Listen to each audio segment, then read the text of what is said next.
Ladies and gentlemen, it is time for your SummerSlam 2015 predictions video. 4 hours. 4 fucking hours of filler bullshit. Yes, this is what we're gonna get. We needed it. SummerSlam is too big to be contained in 3 hours, so we have to have another worthless hour of fucking horseshit. And basically, what we got here is a bunch of matches that no one gives two fucking shits about.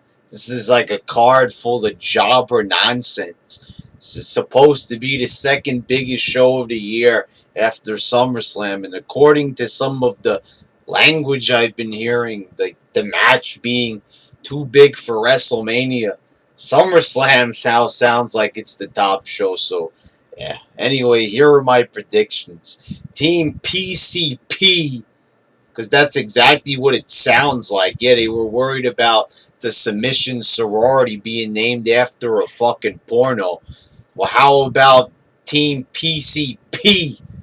Yeah, oh my God. Okay, so, I know it's PCB, but it sounds like PCP, like a fucking narcotic. So, how is that any better than having a team? Isn't it better to sound like the porno, which doesn't hurt anybody, as opposed to sounding like a drug because this show's for kids because it's PG and shit? Aren't we supposed to, say no to drugs? So here you go. I think they'd be better off with fucking submission sorority. But I believe that the Team Druggies are gonna defeat the Bellas and bad, I'm bad, you know it. Yeah, I think they're gonna beat Team Michael Jackson as well. Um, Also, you got Owens and Cesaro, and I think this has the potential to be a show-stealing match. This could be an amazing match. Two phenomenal athletes. I'm actually pretty happy they booked this match. It's just too bad that no one's going to give a fuck because neither one of these guys have gotten any significant wins in months. Cesaro's had some long-ass half-an-hour matches with Cena, but he hasn't won any of them.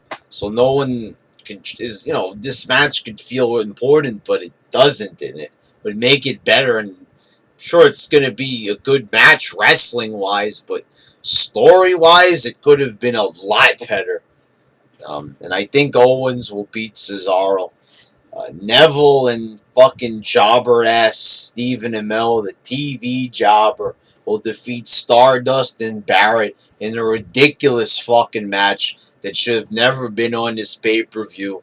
And I don't care if anybody watches Arrow. Just because you like a show doesn't make that show worthy of being on a wrestling pay-per-view. I see some people commenting, oh, Steve Amell's not B-list. Okay, calling him B-list, I'm joking a little bit there, but he's not a top guy.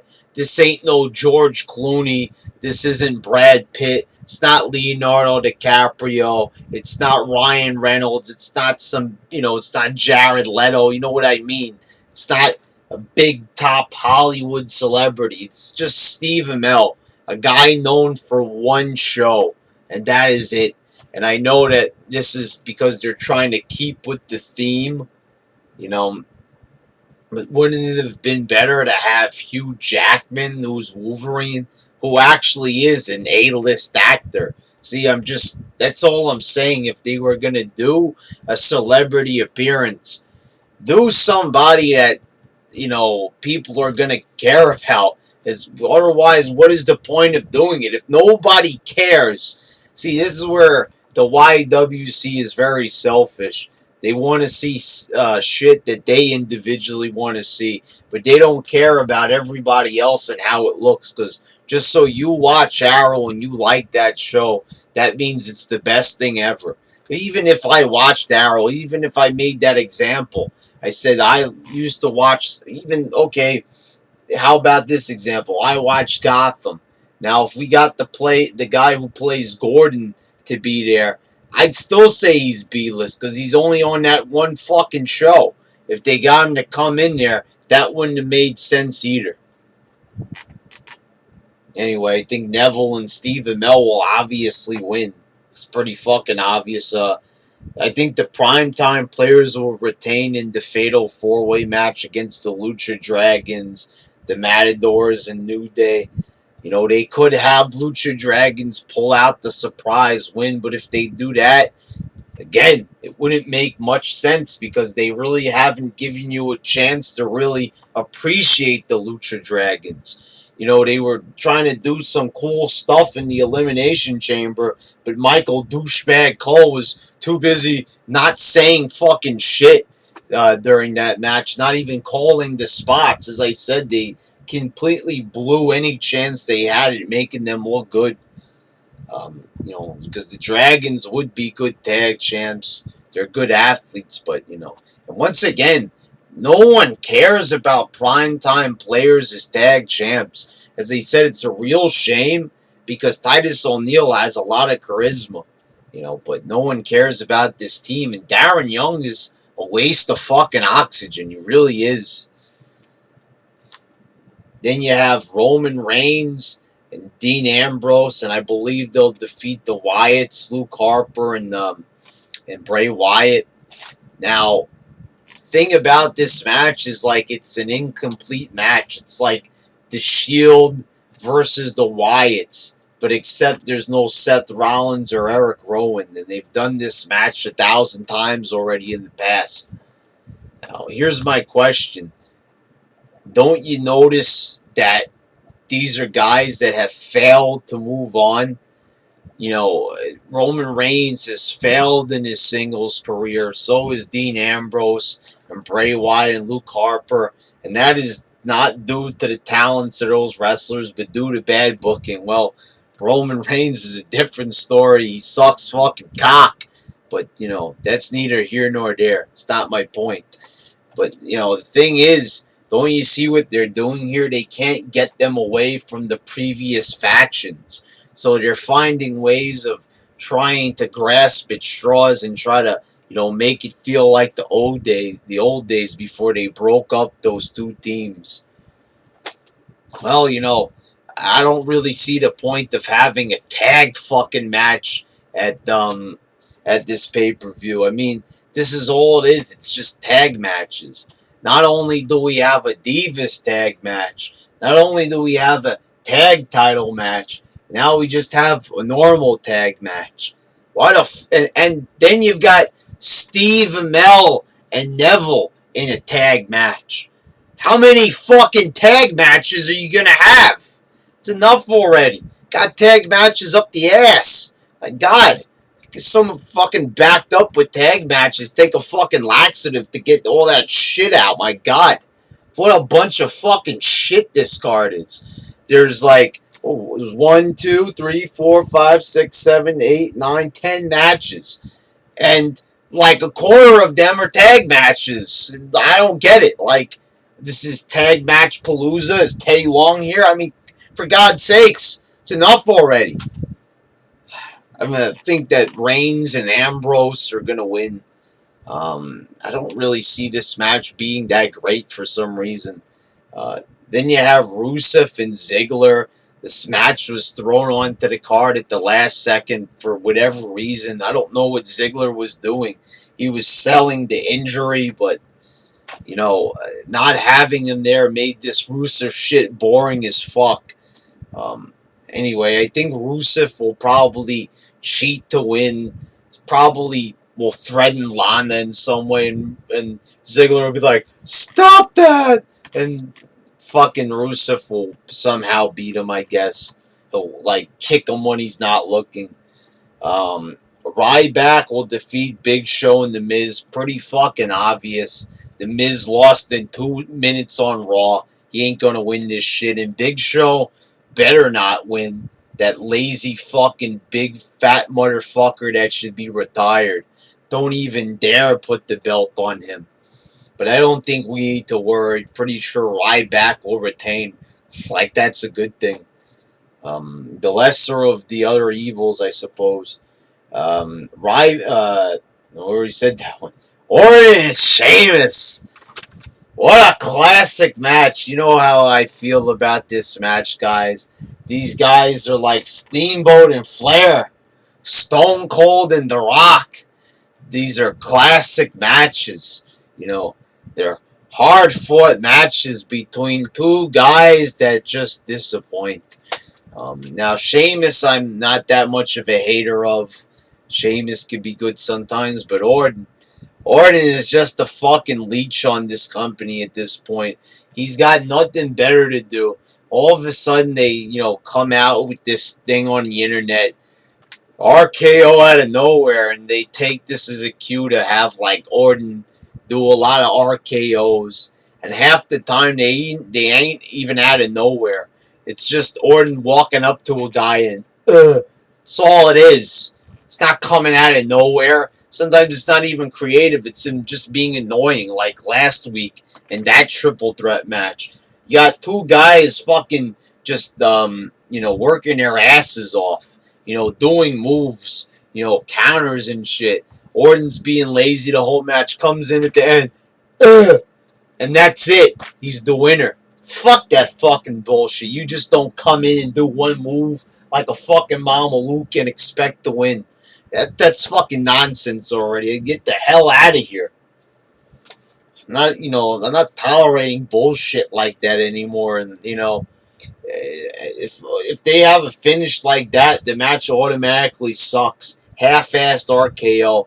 I don't give a fuck if it's like a 5-star match. Orton comes in with that shit. It's just horrible. And Orton will obviously win.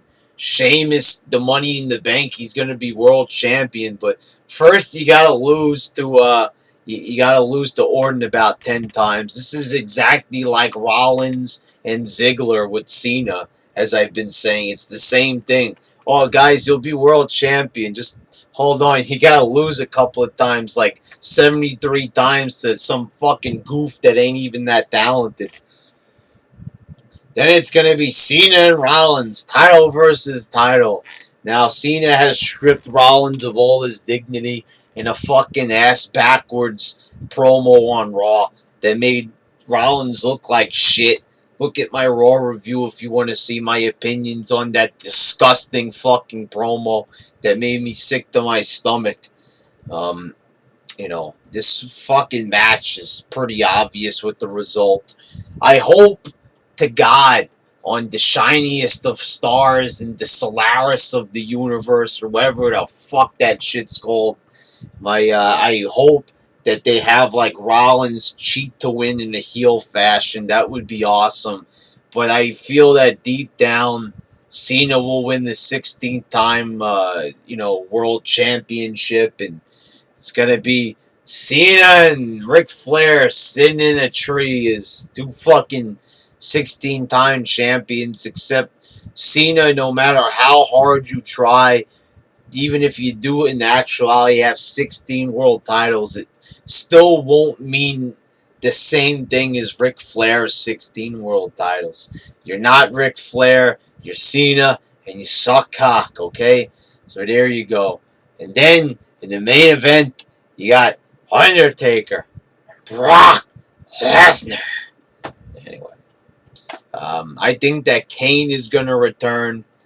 I hope to God he doesn't put his fucking mask back on again, but I'm pretty sure Kane will come back and he will probably assist The Undertaker in this match. Not crazy about that finish, but I'm pretty sure that's how it's going to happen. I guess it would make sense because Lesnar, hit Kane's ankle with the fucking steel stairs, but there you go. Anyway, this card's gonna be 4 hours. 4 fucking hours.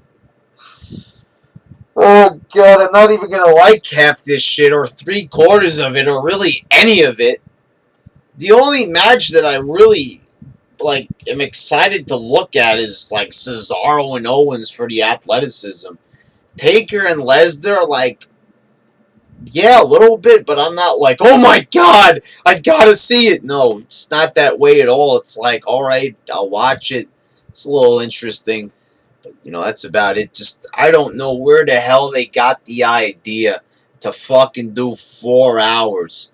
The WrestleMania, the show is SummerSlam. It needs to be on SummerSlam because this match is too big for WrestleMania.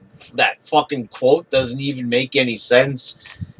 You know, how is it too big for Mania? The shows are the same length of time, and that's the more important card. You know, I don't understand. I guess because they just fucked up and didn't put the match on this year's card. They weren't able to, so now they came up with this ridiculous sounding tagline. Anyway, 4 hours of fucking bullshit. It's full of a bunch of fucking nonsense. B-listers, tag matches, fucking Stardust and Barrett tag teaming together. A fucking thrown together tag team. The hell is this fucking bullshit? What a fucking lousy ass card.